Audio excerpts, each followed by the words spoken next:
Signs of economic weakness are now consistently showing up. This is going to require many of us to make difficult decisions, especially about the kinds of revenue we're going to focus on. This week, I'm going to share a story of a company who did this wrong, in my opinion, as an illustration for all of us of what not to do. Running a service business can be hard. It is not unusual for business owners in industries like contracting, home repair, auto repair, business-to-business services like janitorial, IT and accounting, and many others to feel overwhelmed by all the priorities facing them at any given time. Between addressing the needs of the customers, managing the employees, figuring out the financials, and getting processes in place, feeling like you're making significant progress on your business journey can be difficult. Welcome to Service Industry Success, hosted by Brian Harding. Each week, Brian will look at real-world strategies for building the business you are dreaming of, while also sharing tactics to get through some of the most frustrating parts of business ownership with a lot more ease. Let's get started. So it's no secret by now, probably, things are slowing down for many different kinds of industries. The number of opportunities people are getting are changing. Buyers, prospective customers' buying decisions are changing. The criteria they're changing is changing. There's just, and people are experiencing this in different ways. Some folks are just noticing enhanced seasonality. Some folks are just noticing tremendous drop-offs. It's changing for a lot of folks. How do we know besides just the people I talk to? I saw an article a couple weeks ago that on FHA-backed mortgages, the default rate's now at 11%. Credit card debt's at an all-time high. Personal savings cross-country is at an all-time low. Credit defaults are up. Credit application declines are up. Like, there's all kinds of things. Banks are changing how they lend. Like, there's all kinds of indicators for us that things are slowing down. So first and foremost, if you're experiencing this, I hope you know it's not just you. Like, it's not you doing something wrong. It's not anything you've changed necessarily. People are just being more tight with their money. It's just the way it is. And I think it's timely for me to share a story that I haven't really shared before in detail. I've kind of talked about it in bits and pieces, but I worked for a company. It was a national company. I was a branch manager. This is going back to 2006, I think. I was 33.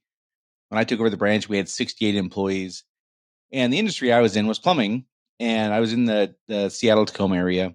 And from 2001 to about 2002, 2003, somewhere in there, I don't know if it was because of 9/11. I don't know what it was. But it was right around that time, 9/11, where call counts they plunged like 25% industry-wide at least in the geographic area I was in, the Seattle Tacoma area. And what the companies learned was, at that time, for emergency service plumbing, it didn't matter if you charged $100 an hour, $500 an hour, your close rate was the same. People don't call to get 3 estimates when they have a basement full of sewage. They don't get 3 estimates when their water heater's dropping water all over the floor in their garage. So the companies just responded to this by just raising their prices to make up for the opportunity shortfall. So they were getting 25% fewer calls, raised price 25%, we're all good. And no difference in their close rate. And so they went, well, if we can raise prices 25%, what if we raise them 25% more? And they did. And they noticed not much happened. Close rate didn't change. Wasn't really a difference in how many closes they got. And so they did it again. And so over the course of the next 8 or 10 years, prices in that area for those services quadrupled. And then a different phenomenon began to happen, which is they started looking at this and going, well, we can get more money for the same opportunities. And so what if we just focus more on those big opportunities? And so in that world, there's, water line repairs, sewer line repairs, house repipes. There's all kinds of big ticket revenue things that are, frankly, more profitable than fixing somebody's shower valve that's leaking or, replacing a faucet in the kitchen.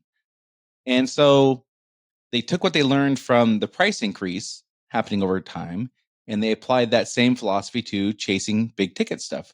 And so they basically just said, well, what if we just started focusing on the big ticket stuff and took advantage of those opportunities?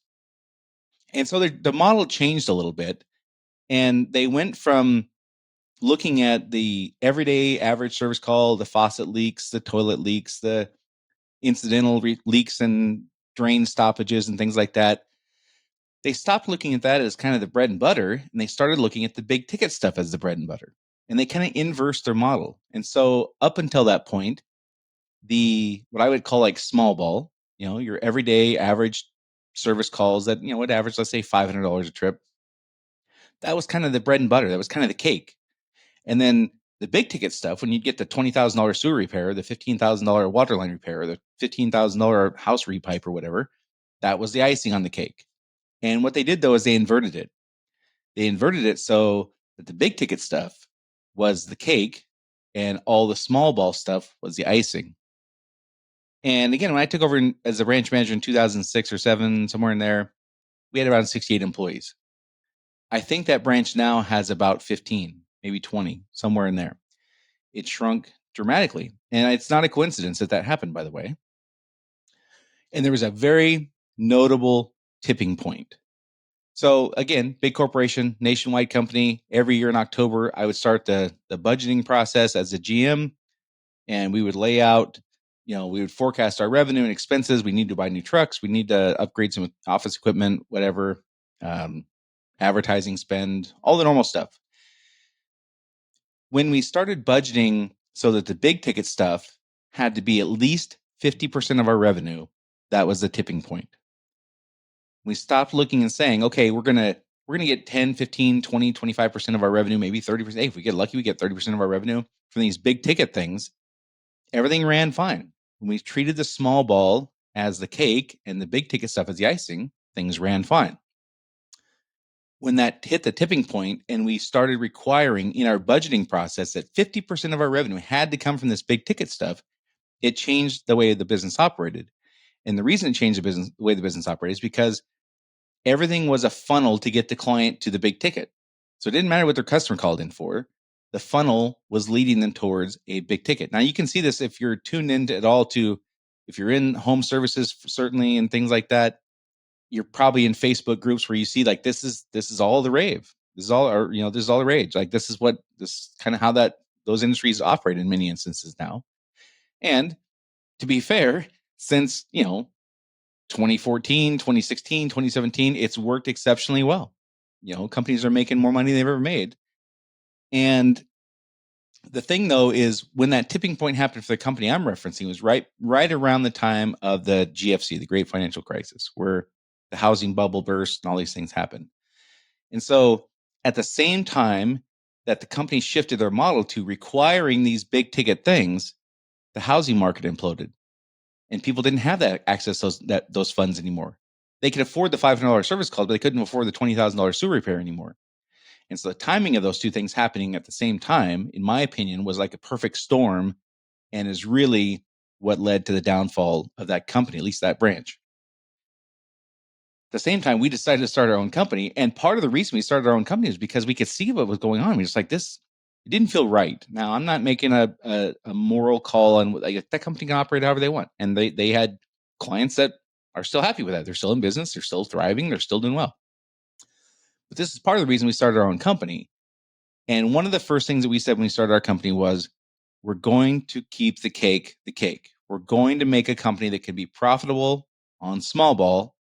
And then the extra stuff that just comes because it does. Sometimes you do run into a house that has a broken sewer pipe and has to be replaced. And like, there's no alternative.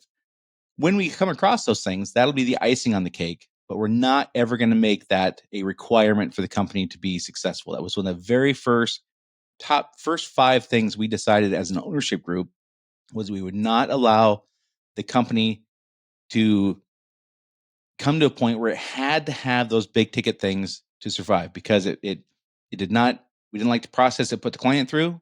We didn't like the precarious nature that the revenue was in. We didn't like the stress, honestly, of just having to always get the home run to just get by. Like that it was not fun to operate in an environment like that. And I think that this is one of the things that, now looking back, this is one of the things that really made our company successful was we had to be able to get by and pay the bills on small ball. We had to be able to figure out how to be profitable, only getting the $500 service calls. Again, when we got the big ticket stuff, hooray! Like we were happy to win those, get those bids and win those jobs. And but that was like the icing. And again, the critical thing here was two things happen at once. One is the company changed their model to where they needed over half the revenue to come from big ticket stuff, and we had this financial implosion at a macro level. Now, I'm not an economist. I don't know what's going on in the macro level. Yeah, I've been talking for a couple of years about like these things happen in cycles. The next recession is always just right around the corner when we're in like a boom period, like we have been for the last several years. But I don't know when it's going to be. It could be next Thursday. It could be 3 years from now. I have no idea, but it is coming. And as we begin to see opportunities shrink, which many people are, one of the things that will be attractive is to start doing what that company did, which is chasing the big ticket stuff. Or in other instances, it might be chasing shiny new quote unquote opportunities, new revenue streams. We're going to try this. Hey, we've been doing this thing for a long time and that's slowing down. So we're going to get into this whole new business now because there's lots of opportunity there. And I just think that it can be a mistake for that to happen. I'm not saying it will be all the time. Many companies have thrived in down economies and taking on new opportunities. Like I'm not saying that is 100% guaranteed to fail. What I am saying is I have personally seen and worked at a company where it did because it changed the structure of how the company operated and it made it so they relied upon the big ticket stuff to get by. So here's the thing I would take away is again the tipping point was the 50%. When over 50% of the revenue had to come from big ticket stuff, and then the financial implosion happened, it was disaster. Same thing would be for shiny new opportunities. If a company was right now operating, and they in some industry, let's just say accounting, and they decided, hey, we can make a ton of money getting into tax preparation because that's bigger ticket stuff. It's just not the mundane monthly recurring revenue. We want to go get the big ticket stuff on the the big time clients doing tax preparation. If we forecast that we would need over 50% of our revenue to do that well, then I think that would be a problem area. In this particular period of time where there are signs of things happening, there's signs of happening things in Japan, there's signs of things happening in China, like at a very macro level, we're on the geographic areas are on the brink of war or in war. Like all kinds of things are happening that would be indications that a tremendous financial down or meaningful financial downfall could be right around the corner. Again, I don't know what it'll be 3 years from now. But if at a moment in time like that, we decide that we're going to focus on big ticket items or shiny new opportunities, I think it could be a problem. I've seen it where it actually played out. That company is 75% smaller than it was, at least that branch, because I can point almost to like the month it happened, or certainly the year. It was the budgeting process of the year, probably 2008, 2009, one of those two, where they fundamentally how the company operated changed. And they were not able to pay the bills on just the regular recurring revenue that they had built the entire company on for 35 years, almost 40 years at that time. So the things that got them where they were, they abandoned in favor of the new opportunity, the big ticket stuff. And that is the timing and merged, happening at the same time as the economic downturn. That was what cost them. So my advice for myself and for all of us is at a time like this, we've gone through this period of time where like you make hay when the sun shines, and I'm all for that. Like when, again, since 2014, 2017, 18, wherever you want to look, certainly since COVID, it's been, people just had lots of money and they were eager to spend it. And as a business owner, like we got to be prepared for that. And we have to be aware when that window has closed or is on the verge of closing or could be closing. Again, I don't know when it's going to be, but it always happens. It always happens. There's always a recession after a boom. It's just the way it works. And how deep and how long, I no idea. But in these moments like this, we start seeing these little falters in like call counts going down, opportunities go down, new customers going down, new at bats going down, marketing demand going down, all these things. I think it's important that we refocus and say, we got to at least be able to pay the bills with a small ball. We got to be at least be able to pay the bills with what got us here. This is not the time to change our business and focus on the big ticket stuff or the shiny new objects. Now, again, I'm not saying don't ever do that. I'm not saying this is a horrible time to try that stuff. I'm just saying we've got to be mindful that we can't rely on that stuff to be, and then my example, to be over 50% of our revenue, for example. And maybe it's 30% for you. Maybe it's, maybe it's 40%. I don't know. Right. But we have to be mindful that we can't rely on these things at a time like this, because if the thing happens, the macroeconomic, whatever recession starts, or another big bank fails, or whatever it is that is the catalyst to kick things off, that is not the moment in time we want to be relying on these big ticket things or these shiny new objects. We take advantage of those things and grow into them and go crush it in those areas. But I would not be in favor of relying on that to carry the weight. That's the main thing. The main point here is understanding the balance of needing those things and taking advantage of opportunities that present themselves. Those are very different things. So anyhow, I hope that's helpful.